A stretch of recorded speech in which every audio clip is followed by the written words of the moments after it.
This is a video that will take you through some of the first things you should do when you set up a WordPress website for the first time.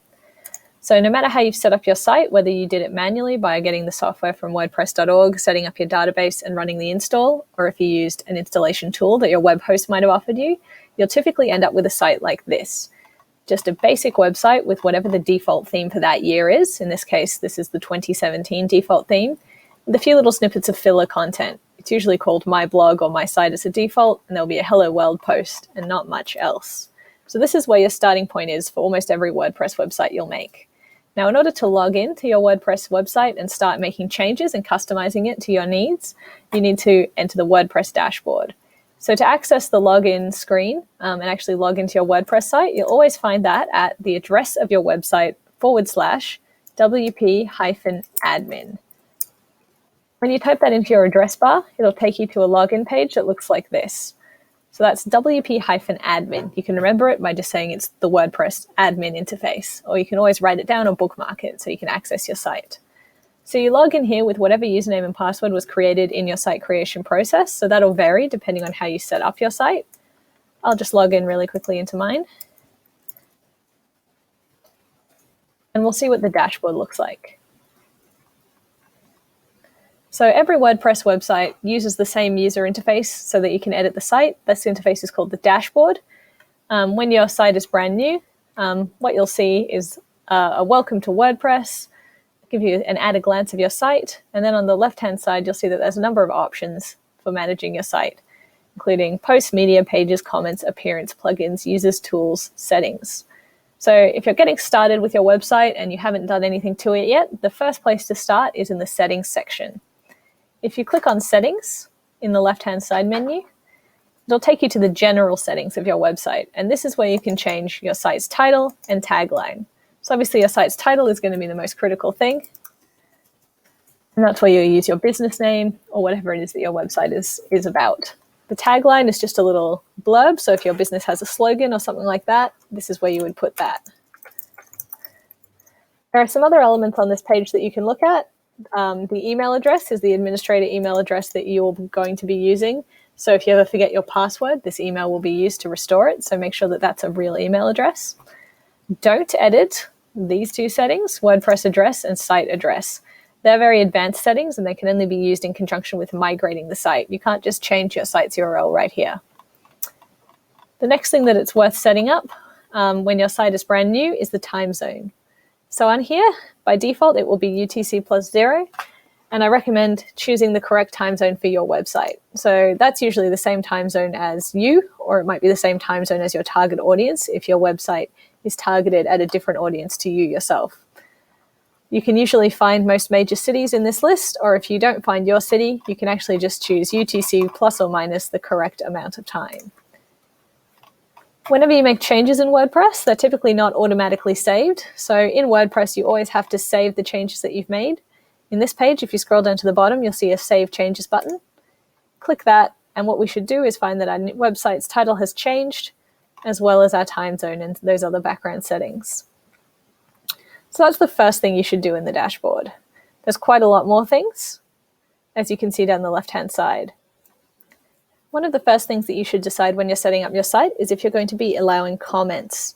So WordPress allows users to leave comments on any blog posts that you make by default. You can choose to turn this on or off. This is found in the settings under Discussion. It's good to choose this right at the beginning because by default, comments are going to be turned on all your posts. And if you decide that you don't want comments, you're going to have to go back and turn off comments on all those posts that you've previously created if you make that choice after having already built some content. So in the discussions section, you'll find various settings to do with comments. By default, allow people to post comments on new articles is checked. So if you don't want comments, you can turn that off right here. So it's a good choice to make right at the beginning so you don't end up getting spam if you don't actually intend to use the comment section. And as always, if you scroll to the bottom, you can choose Save Changes. Another setting that you should choose right at the beginning is your permalink settings. Now in the left-hand side down here, you can see that there's an options section that says permalinks. So what this is this lets you control the address structure of the pages of your site. If you don't change this settings, by default it will be set to plain, which means that your addresses of your various pages will be numbered. So for example, if you have an about page, instead of yourwebsite.com/about, it will be yourwebsite.com/?p equals and then a string of numbers.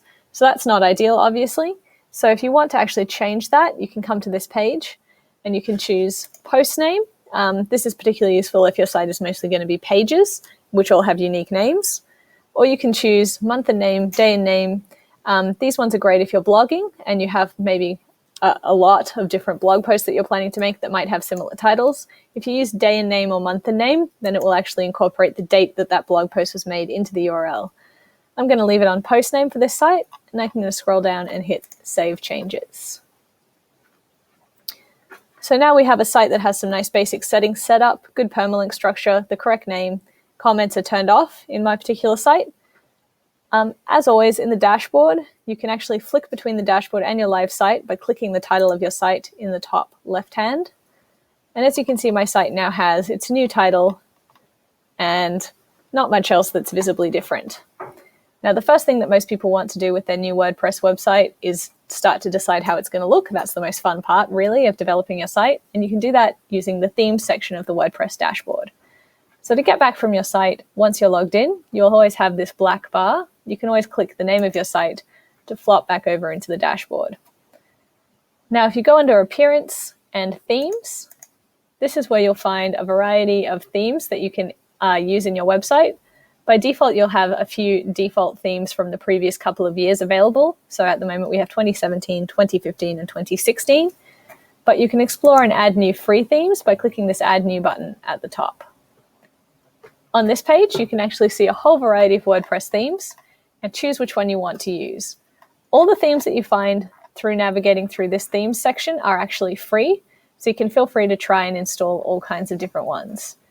If you find a theme that you like, you can hit Preview, and the preview will show you what that theme looks like. If you're happy with the preview, you can hit Install, just in the top right there. Once you've installed a theme, you can choose to activate it. You can easily switch between themes at any time in WordPress. There we go, the Activate button is now available. You can switch between themes at any time in WordPress, which is really good. It doesn't affect your content, it only affects the appearance of your site. So feel free to change your content without worrying about your theme, and feel free to change your theme without worrying about your content. If you don't like the theme that you ended up choosing, you can always go back to the Themes section and revert back to your older theme by finding the theme that you want and hitting Activate.